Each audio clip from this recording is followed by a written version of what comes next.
Kwa chakula watu wamepoteza nafasi zao. Bwana asifiwe. Bwana asifiwe sana. Hasa ile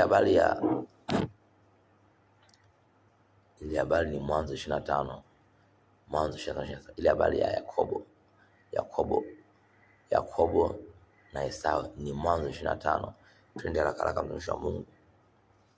Mwanzo 25, 27 mpaka 34. Mwanzo 25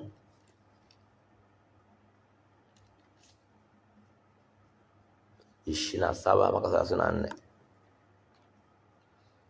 Anasema hivi, watoto wakakuwa, Esau na Yakobo, watoto wakakuwa. Esau alikuwa mtu ajuaye kuwinda wanyama, mtu wa nyikani, na Yakobo alikuwa mtu mtulivu, mwenye kukaa hemani. 28. Basi Isaka akampenda Esau kwa sababu alikula mawindo yake, na Rebeka akampenda Yakobo.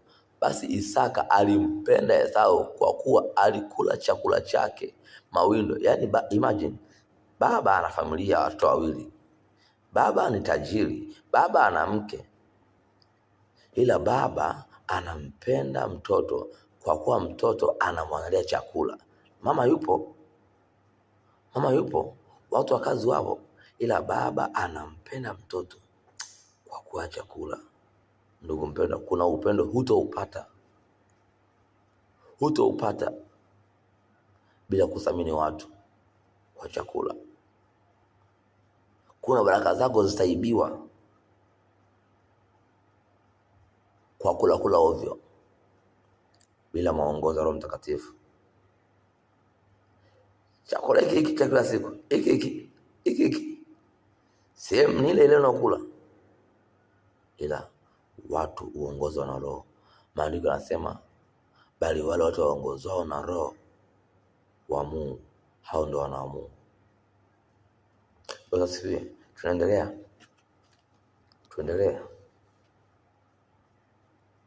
Anasema 29, Yakobo akapika chakula cha dengu. Yakobo akapika chakula cha dengu. Esau akaja kutoka nyikani, naye alikuwa amechoka sana. Esau akamwambia Yakobo, tafadhali unipe hicho chakula chekundu nile, kwa kuwa ninazimia mimi. Kwa hiyo walimuita jina lake Edomu. 31. Yakobo akamwambia, kwanza niuzie leo haki yako ya uzaliwa wa kwanza. 32. Esau akasema, tazama, mimi ni karibu kufa, itanifaa nini haki hii ya uzazi? Yakobo akamwambia, uniapie kwanza. Watu wengi wamepoteza mambo yao ya umuhimu, wamepoteza baraka zao, wamepoteza nafasi, wamepoteza umiliki wao, wamepoteza uongozi wao kupitia chakula. Tena yamkini wameingia kwenye maagano kwa kufungamanishwa bila kujua. Ndugu mpendwa, maana kufumbua hii, maana kupe hii, yani kuna muda unafika sehemu kwenye mialiko, na siku hizi tena kuna mabuffet ya kisasa. Kuna kila kitu, kuna nyama, pilau, minini, kila kitu, nyama ya kila aina. Kumbe lile ni agano. Sio vyote, lakini sio vyote. Tunajua kabisa sio vyote, ila naongea yale yaliyoandaliwa kwa ajili ya mtego, yale yaliyo kwa ajili ya mipango ya kuzimu, yale yaliyo kwa ajili ya kuchukua nyota za watu. Unafika sehemu kuna kila kitu kimeandaliwa, kila kitu. Ni harusi, ni msiba, ni sherehe, kipaimara, tafrija fulani, hafla fulani, kuna kila kitu. Kumbe kile chakula kimewekwa, wenzako wanafanya ibada ya mizimu 40, ibada ya kipepo, ibada ya mashetani. Wanakusubiri unayekula utie agano la kujiungamanisha. Yani wewe issue pale wewe ni wewe kula tu. Ukisha kula tayari umejiungamanisha, umeshakuwa connected na ile agano, umeshakuwa connected na yale yanayofanyika kwenye hilo agano kupitia chakula chokula.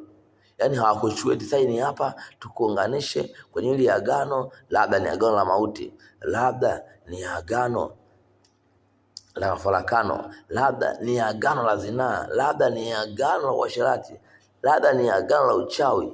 Kupitia chakula unachokula pale tayari unajiungamanisha. Ndio maana kesi nyingi za watu utasikia wanasema kwamba tangu siku ile nilipokula pale mambo yangu yakaharibika, tangu nilipokula pale huduma yangu ikawa iendi, tangu nilipokula pale nimejisikia hali mbaya mpaka leo, tangu kuna kitu kimenikaa hapa, tangu nilipokula siku ile. Chakula. Watu wengi wanapoteza nafasi kupitia chakula. Bwana asifiwe. Kuna habari moja, Hesabu 25, habari ya Balaki na Balaam. Hapa ni kipindi ambapo wana wa Israeli wametafutwa sana na Balaki na Balaam bila kwao kujijua. Kuna muda adui anakuwinda bila ya kujijua. Ni rehema na nguvu za Mungu zinatulinda bila sisi kujijua. Ni kweli tunaomba, ni kweli tunafunga, ni kweli tunajitahidi kunyenyekea chini ya muongozo wa Roho Mtakatifu, ni kweli tunazidi kujitiisha chini ya kuutaka utakatifu wa Bwana, maana Mungu anasema iweni watakatifu kama mimi Mungu nilivyo kwa mtakatifu. Ni kweli, lakini kuna muda adui anakuja kukukamata kwa chakula. Adui anakuja kukuwinda kwa chakula. Ni kweli, kwenye maombi akija kwa kukamati, muda wote una pray, unaomba. Familia yako unaizunguka na wigo wa maombi, unakusanya watoto wako wigo wa maombi, lakini wanakuja kukamata padogo tu, chakula. Tukilijua hili watumishi wa Mungu, kwamba chakula ni kitu cha kiagano, kwamba chakula sio jambo la kawaida, chakula ni kitu cha kiagano, chakula ni agano, eza la nuru au la giza. Bwana asifiwe. Ngoja tusome Hesabu 25 mstari wa 1 mpaka 3. Hesabu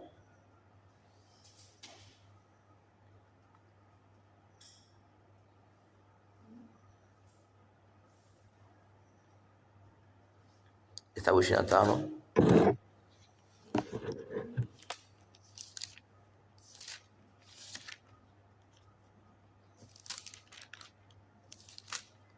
anasema hivi: basi Israeli ikakaa Shitimu, kisha watu wakaanza kuzini pamoja na wanawake wa Moabu.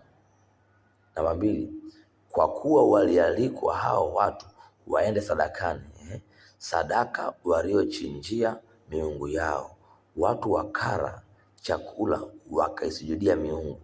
Hapa kuna mambo mawili ya kuangalia ya muhimu sana, Anasema basi Israeli akakaa Shitimu, kisha watu wakaanza kuzini pamoja na wanawake wa Moabu. Kwa nini? Kwa kuwa walialikwa.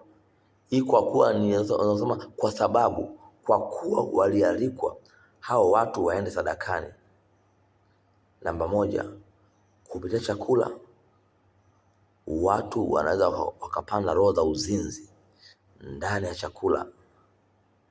Chakula kinaweza kikawa ni sadaka. Wewe unayekula usijue kwamba hiki chakula kimepandiwa roho ya uzinzi, hiki chakula kimepandiwa roho ya uasherati, hiki chakula kimepandiwa roho ya mauti, hiki chakula kina mauti ndani, hiki chakula kina roho ya uzinzi ndani, hiki chakula kina roho ya uharibifu, hiki chakula kina ugonjwa. Namba 3, ikawa Israeli kujiungamanisha na Baali Peori, hasira za Bwana zikawaka juu ya Israeli. Bwana asifiwe. Yaani kile chakula walichokula cha mizimu, wakajikuta wamejiungamanisha na miungu isiyofaa kupitia chakula unachokula bila kuongozwa na Roho Mtakatifu. Unajikuta umejiungamanisha kwenye maagano ya giza, kwenye maagano ya kuzimu, kwenye maagano ya kipepo, kwenye maagano yasiyofaa. Chakula ni agano, chakula ni sadaka, chakula watu wamepoteza nafasi zao. Watu wamepoteza nafasi zao. Watu wamepoteza kuaminiwa na Mungu na kuisikia sauti ya Mungu kwa njia ya chakula.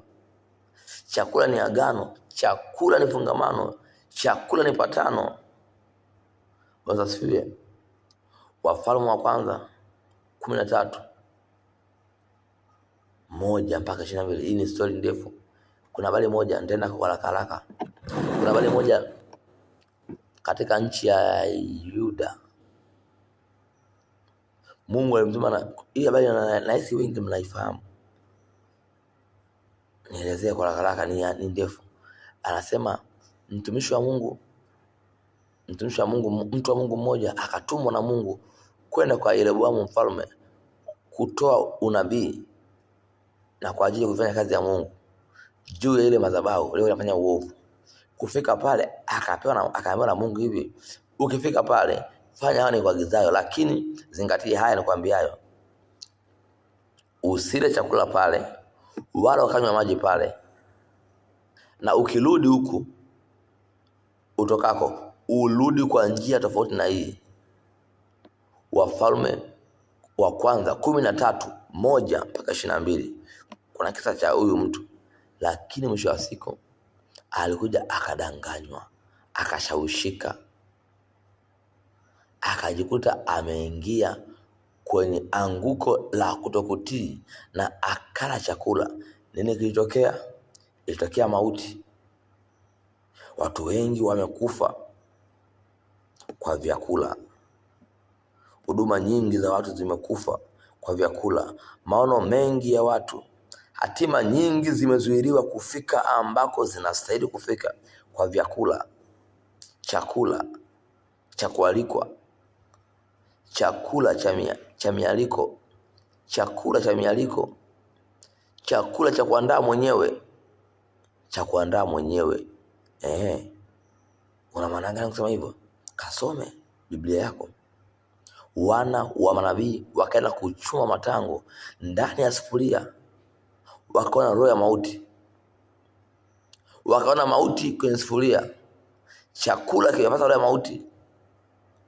Kumbe unaweza ukaandaa mwenye chakula nyumbani, lakini mauti ikaja ikaingia kwenye chakula, uharibifu ukaja. Bwana asifiwe. Tuwe makini na vyakula tunavyokula. Hata kwenye ndoto pia, wengi wanalishwa ulimwengu wa roho katika ndoto. Wengi wanalishwa ndugu yangu. Basi nikwambia hizo ndoto nishaota nakula sana. Ni uharibifu unapandwa ndani. Lazima ujue. Wengi wanalishwa. Tunajua kwamba sio kila ndoto ya kula chakula ni kibaya. Nyingine tunajua ni za kimungu kabisa. Mtu anaweza kuwa katika mfungo wako, shangaa Bwana anakutia nguvu na akakupa ishara kwamba unakula chakula. Bwana anakutia nguvu, lakini inategemeana baada ya kuota ndoto ulijisikiaje, matokeo yake ni nini. Ndipo unapokuja kujua hiki chakula ni agano baya, hiki chakula ni agano la kuzimu, hiki chakula ni fungamano. Bwana asifiwe. Kwa habari ya Danieli, Hazaeli, Mishaeli,